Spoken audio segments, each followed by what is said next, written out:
Hey everyone, for TRICHOMES.com, I'm Ashley Manning, and this is Careers in Cannabis.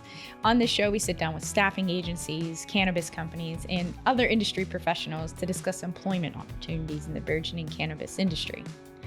A recent 2020 job report stated that the U.S. economy shrank by 3.5%. The unemployment rate almost doubled, and nearly 10 million Americans saw their jobs disappear. When it comes to the cannabis industry, this is just the opposite. We're boosting the economy with tax revenue, and job opportunities are appearing at precedent numbers. And we're here to talk about those opportunities. Today's guest has been in human resources and talent acquisitions for 20 years, almost as long as she's been a medical and recreational cannabis consumer. Given her years' experience, passion, and background in the alcohol industry, pairing the two highly regulated industries together made sense. On this episode, we talked to Liz Gehl, founder of the boutique recruitment firm Gehl Search Partners. Gehl Search Partners provides high-caliber talent with regulatory experience to the adult beverage, cannabis, and CPG industries. Hey Liz, welcome to the show. Hi Ashley, thanks for having me. It's great to have you here today. I've been reading a lot of these job reports and salary insights and things that have been coming out regarding the cannabis industry. And I read on the most recent report that the cannabis industry in 2020 has created 33,000 new jobs. That's a lot. And that's showing a 15% growth year after year and making cannabis the fastest growing industry in America. When you founded Gehl Search Partners, did you anticipate this kind of growth this fast, per se? I know we've come a really long way, right? We always say that in the cannabis industry that we move in dog years, and we have, right? We've gone 7 years in the last 4 or 5, so to speak. So I always knew that it would be rapid growth, but I think the new administration really kind of ramped everybody up in terms of being more believers in the product and being, not just medicinal, but also beneficial for many things. And I think it was bound to happen at some point, but it definitely is happening quicker than I anticipated. I mean, it's good for you as a staffing and retained search partner team. That's fantastic for you guys. And you guys are next. I feel like you're going to be coming onto the show and talking about that you're hiring for recruiters because the demand is out there. It's everywhere. And next is global. So it's when we say that too, we've actually been getting a lot of calls from international companies wanting help. So that's great. Well, since this is the first time on your show, let's back up a notch here and tell us a little bit about Gehl Search Partners and what led up to you founding Gehl Search Partners. Sure. So I've been a HR and human resources, back that up. I've been a human resources and talent acquisition professional for over 15 years. And born and raised in Sonoma County. So wine was always in my backyard, but so was cannabis. And never could really say much about it because I was a professional working in human resources, but I was always a medicinal and recreational adult use consumer as well. As a very transparent person, that was somewhat strange for me because I almost felt like I was leading a double life. I would do my human resources drug testing during the day, and then I would go home and smoke cannabis. Fast forward through staffing agency work, really building my career here in the Bay Area primarily, but working on a national scope. I obviously, had a lot of friends in the legacy market. So I had seen the trials and tribulations, but also was keeping my eye on the upcoming election. So this was in spring of 2016. And I was working for one of the largest alcohol companies in the world. So, highly regulated industry. And after learning the intricacies of that highly regulated industry and knowing my passion and understanding of cannabis, I just kind of put 2 and 2 together. It was going to be on the ballot, adult use cannabis for California, that upcoming November. Had a very strong gut feeling that we were going to pass that measure, which obviously we did. And that led to thinking through all of the silly laws that alcohol has that cannabis does too. And they're very, very different products. Obviously, one's medicinal, one's not. But when you look in terms of the highly regulated industries, having a law that exists just to exist, not because it makes logical sense, they both have those. And so for me, that was kind of an eye-opening moment that there are people like me out there that haven't been able to talk about their cannabis use, but they're still driven professionals going to work every day, a very strong member of the community. And I wanted to show that there was more people out there like me and do it in a professional way with my retained search firm. And so you founded them in 2016, your firm. Are you a team, solo team, or do you have a team behind you? So I believe in doing what you love. I say that all the time, do what you love what you do. So I am the head hunter. I Awesome. love the hunt. I love being able to build relationships with my candidates and my clients and making that match. People think I'm crazy because I just don't give up. I'm super tenacious and I love finding the needle in the haystack, being able to make that connection where you give somebody a new sense of purpose with their livelihood. You're able to help a company out and bring them somebody who can wear multiple hats and really move the needle for them. So, I primarily do the bulk of the head hunting, but I have a lot of people helping me with all of the other things administrative wise and obviously accounting and compliance and all of those other things. I definitely outsource, but primarily it's me and a few part-time people. I admire that. I think it shows quality. You're able to spend more time, whether it's a candidate or whether it's a company, depending on who you're working with and who your client is. Absolutely. Is it harder to staff the cannabis industry than it is the alcohol industry, just based off these five years you guys have been around? Yes and no. Our inbox is always blowing up with people wanting to get into the space or with experience in the space wanting to consider new opportunities. Mm-hmm. So in terms of candidates, there's always a constant flow of people, wanting to apply. Whereas the alcohol industry is a little bit more, it's been around longer, right? Prohibition happened quite a while ago. And so there's a little bit more hunting that goes on with that and a little bit more of selling opportunities and really explaining what the benefits are. But then again, with the cannabis industry, there's so many things that people don't necessarily realize. It's an incredible industry, as you know, to be in, but there's also some things that can be tough, right? Lack of banking, all the Mm-hmm. things that we already know. So really finding candidates that understand it's not all fun and games. It's very, very challenging. I think that's probably the biggest differentiator between the two industries. Yeah, I can totally relate to that. Are you seeing a lot of the alcohol industry companies that you are working with, or just other people in the alcohol industry coming over into cannabis now? Oh yeah, absolutely. And I've been guilty of, going to my former employers and picking people out and putting them in the cannabis industry, right? Because That's what you do. right. And when you know somebody, through and through, right, and you know their capabilities in terms of being flexible and being okay with ambiguity and all of those things, right? Yeah. That being in a gray area, because the cannabis market isn't going to be black and white anytime soon. It's very gray. And being okay with, okay, I can't do that, but I still need to get things done. Let me find another legal way to make it happen. You said that perfectly. So what are some your retained search firm? So that means you're always seeking candidates, you're always working, you're always headhunting. So what are some what are some opportunities that you're always seeking to fulfill? Sure. So we're always looking for, in the cannabis industry specifically, candidates in sales who have relationships. You'll hear that through and through. Every time a company wants somebody, what kind of relationships do they have? So those people we'll talk to every single day, all day long. Also, accounting and finance, CFO, controller, financial analyst, cost accountants. Let's be honest, those are jobs that are highly sought after in any industry, but cannabis, especially with things like 280E, hopefully that goes away. But there's all sorts of, again, regulatory and compliance issues that come up in that accounting and finance realm. So that's one area that we're always looking for more candidates, and almost always have a client that's willing to interview those individuals too, whether they have an opening or not. And also, I would say compliance as well, right? Compliance agents.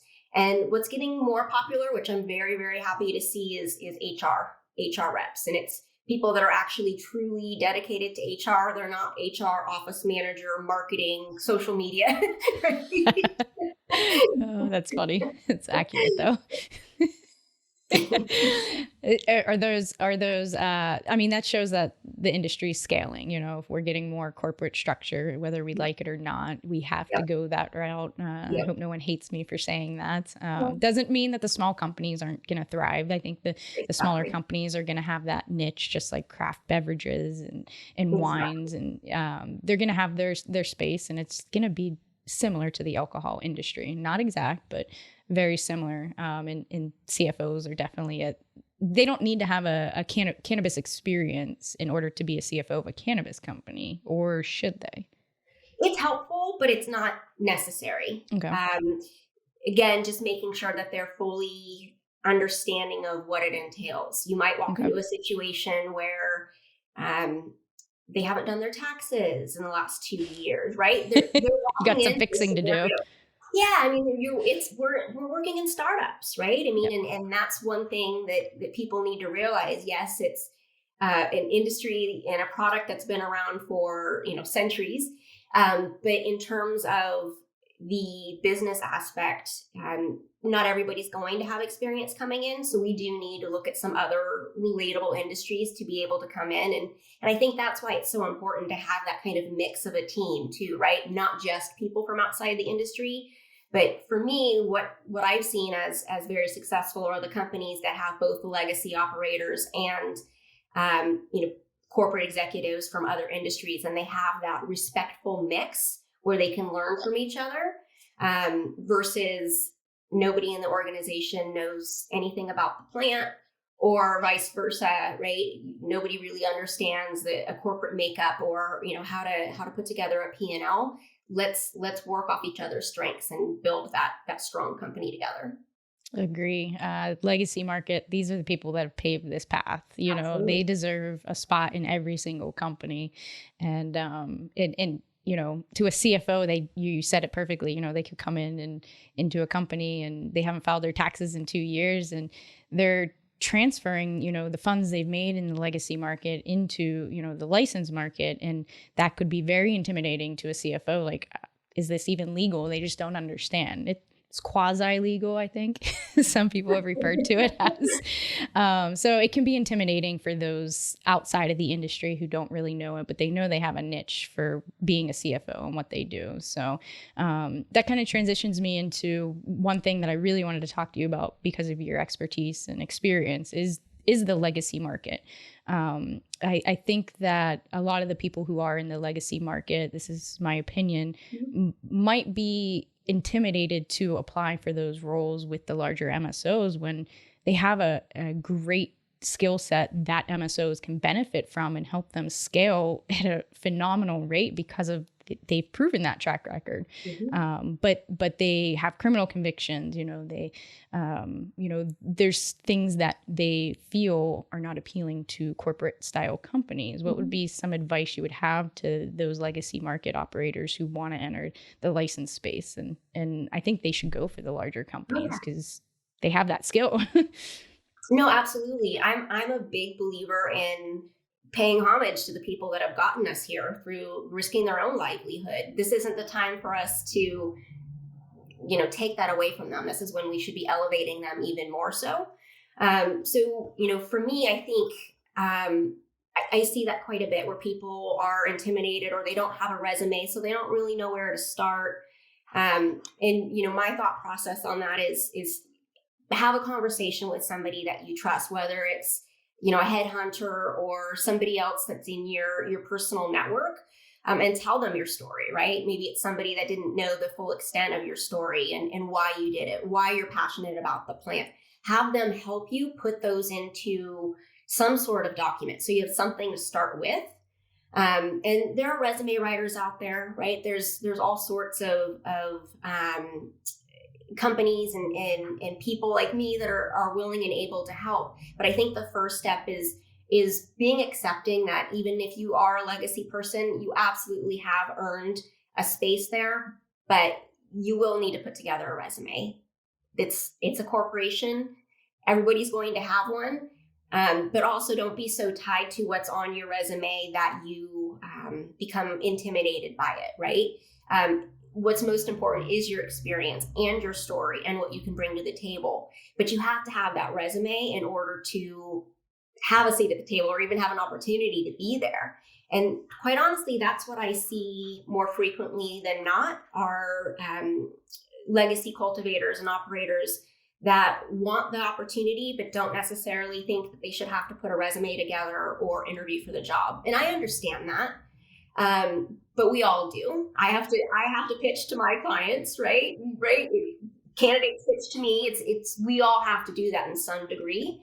Right. So, I would always encourage any legacy person to absolutely apply, put your best foot forward, do the best you can.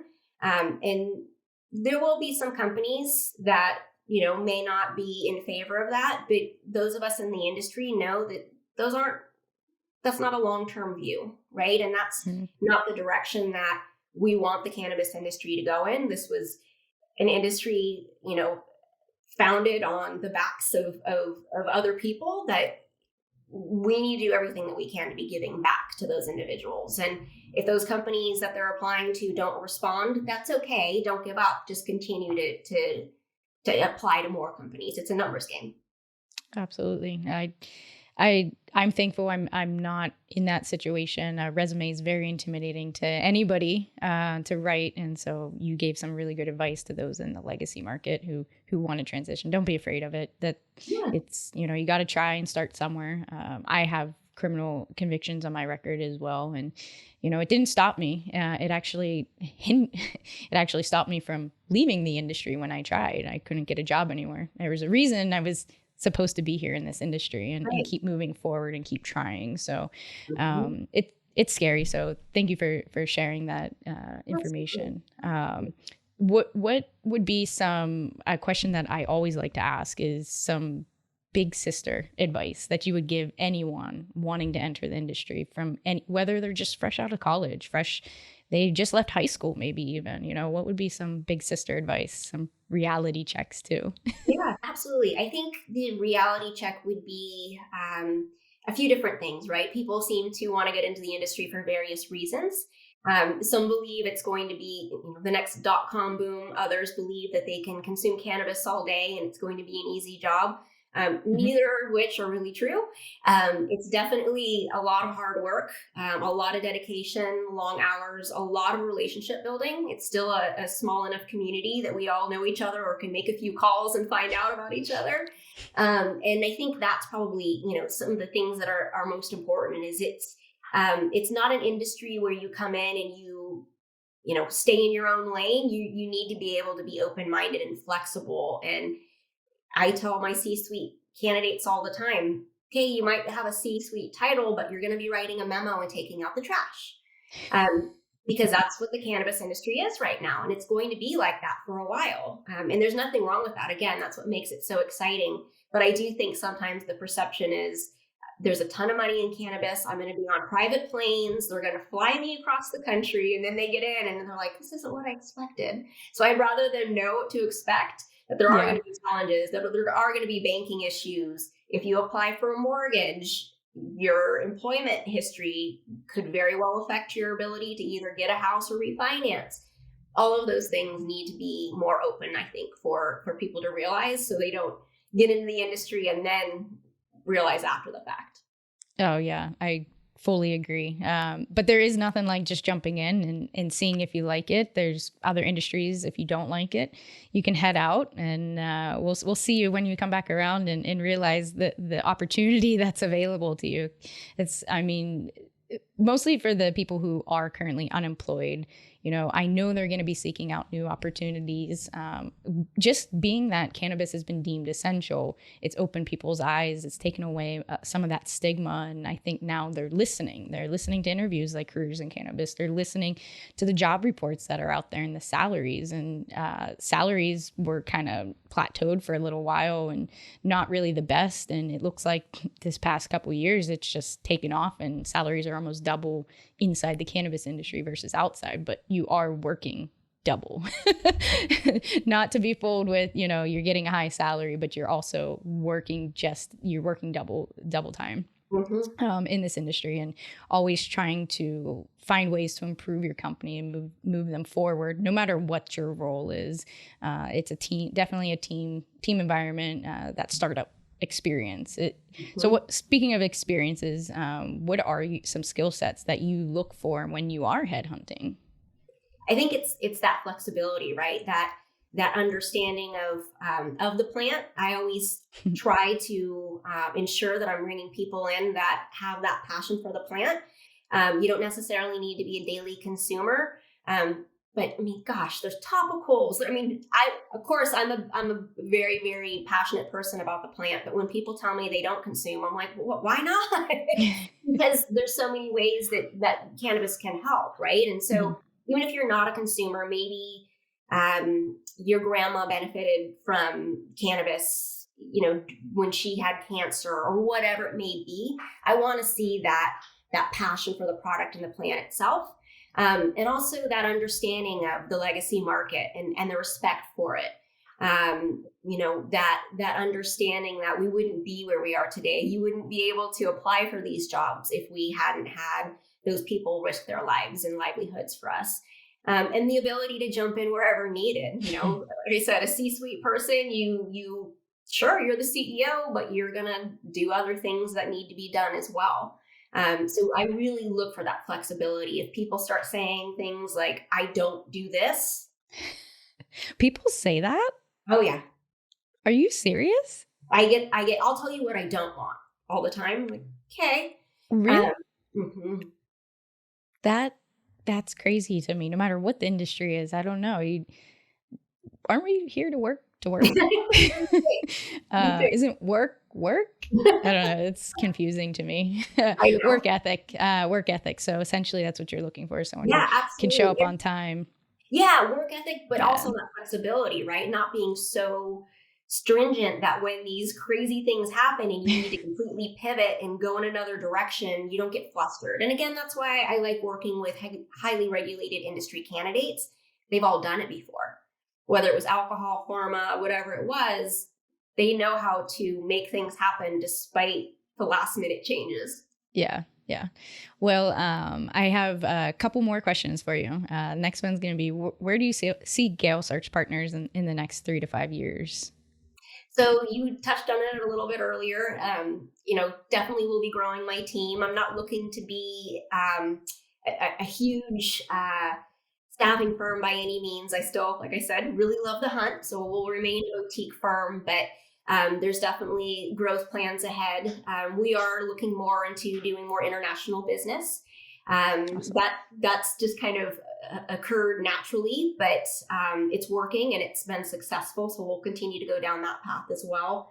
And primarily also looking at hiring recruiters in other areas of the country as well. Obviously, with so much legalization opening up, the need to have feet on the ground, so to speak, is really, really important to build those relationships and to do networking. Something I planned to do a lot more in 2020, but without being able to travel, it wasn't as possible.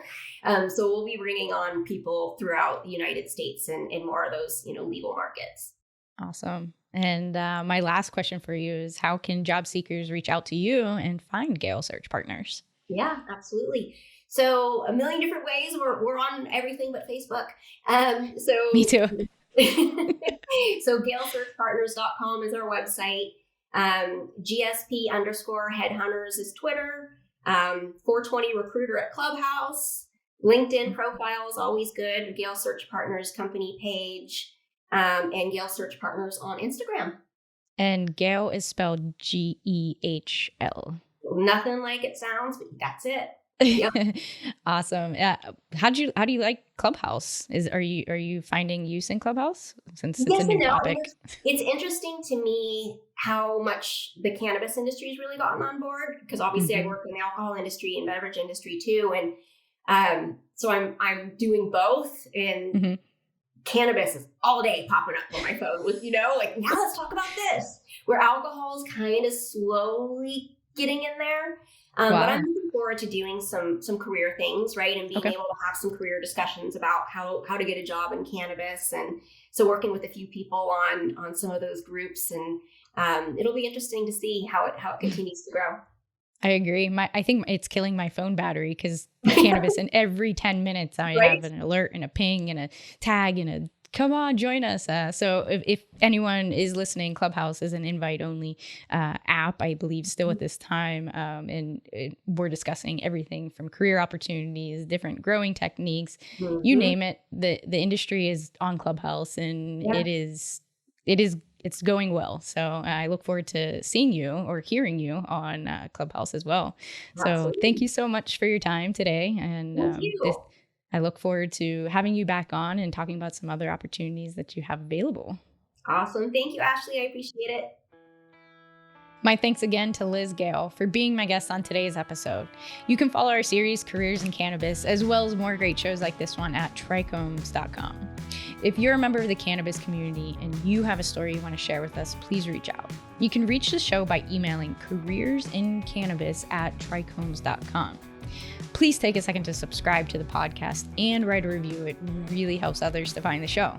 You can also join in the discussion with industry insiders by visiting trichomes.com and following us on all social media. For trichomes.com, I'm Ashley Manning. Thank you for listening, and be well.